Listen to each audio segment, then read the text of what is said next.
I'm interested about your latest developments on and your latest kind of like research with AI. Like this is a very trending topic that is like very hot right now.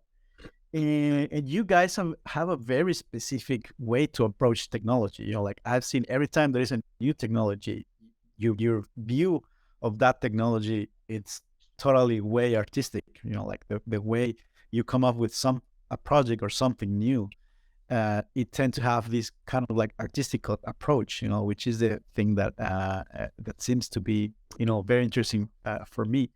And can you share mm, to us more about, like how do you approach to this process, and how do you approach also to this, like upcoming trend topic, which is the AI? Okay, so what we think about AI and how we go about learning, approaching new topics in general. Yeah.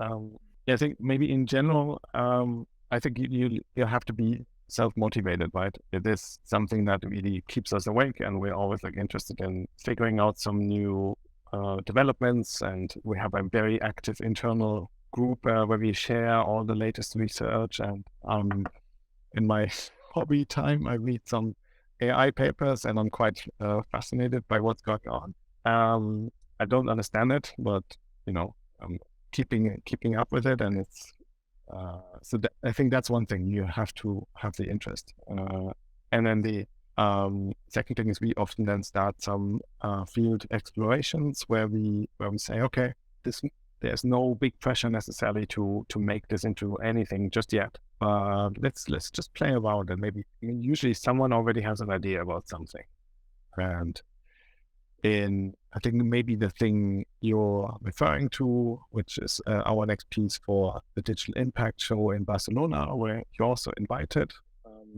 We had basically a kind of an incident where in 2019 or so, we had an invitation for a big digital art piece in Shanghai.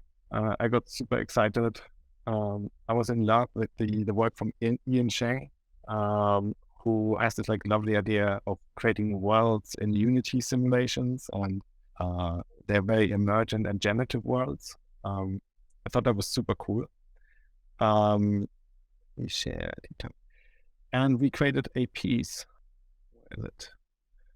Called Theater X, and then it kind of looked like that, which was like a simulation of the world inside of a Unity engine. And the idea was that we have shifting continents, moving tectonic plates, and we basically wanted to show vast amounts of time and how this thing that we consider static is constantly changing and shifting, and maybe also dissolving into a sort of digital version of itself. And I think that was great. We had sound design from a friend of mine, Jamie, who's also co-sound designer on Blade Runner, and some amazing. It was a really great work. I was quite proud of at the time. But the moment we installed everything and literally flew back, where is it? COVID broke out. So the moment it was ready, we basically had COVID. We got shut down. We never saw the piece live. We never had like an opening, and it was just put back into the drawer, and really a bit, frustrating, I guess, after all this work. So now when we have an invitation for another show, we said, okay, let's take this piece again and let's say update it with a new perspective of what can we do today. And there's obviously, when you work with games engines, they're great for some things and they're really terrible at others, where it's really difficult to, you never have enough detail. You always want more detail. You always want more things.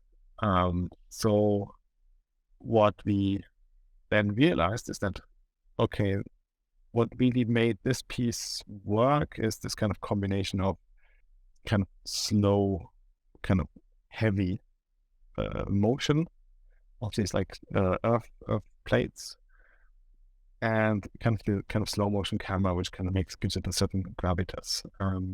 And So the idea then was to let's kind of reuse this work, but what's great now, obviously, with AI is you can not just use prompts, but you can also create and fine tune your own custom models.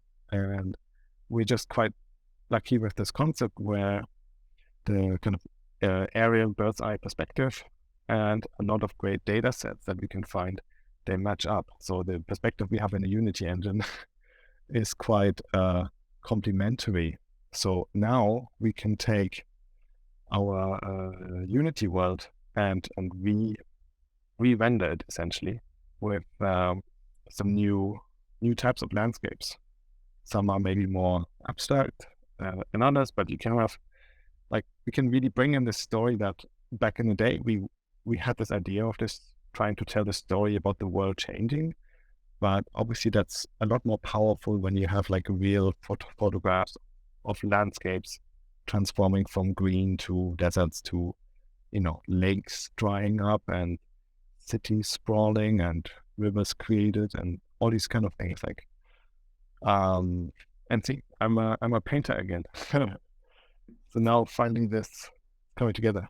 Yeah, I have to tell you, I saw it this morning. Well, I mean, like a preview, right? Because I was in Digital Impact in the montage this morning in Barcelona, and it's looking great. You told me no, that is a preview. Not the piece. It was incredible, and I really like this kind of strange landscapes. That it seems to be evolving, and it seems to be forever changing and making this type of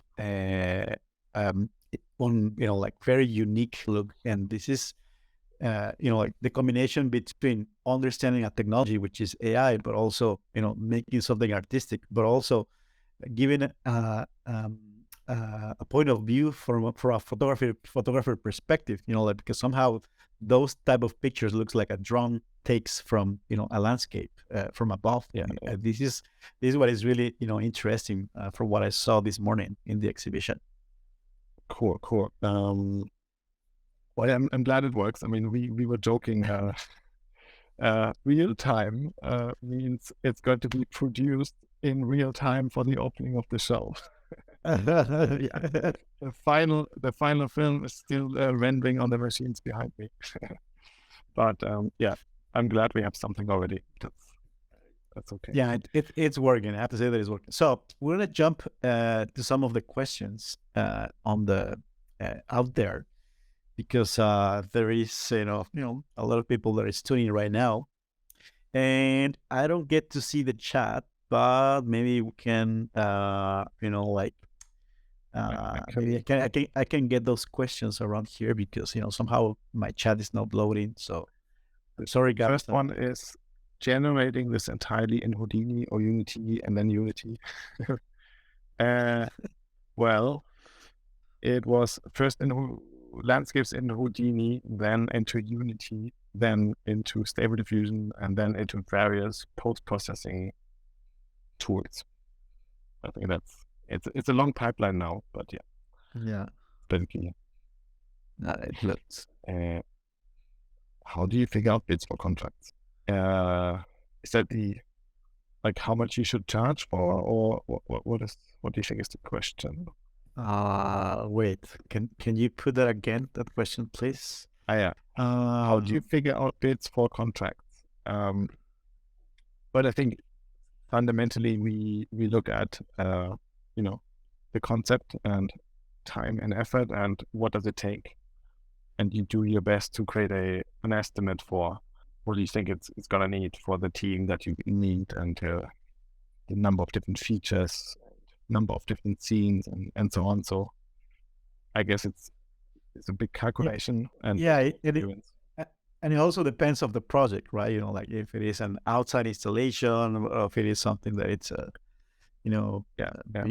I mean, I don't know, maybe this question might have another angle, which is I think we try to either do our own projects or we do a paid project, but you try to avoid the middle ground in between, where it's do something kind of good.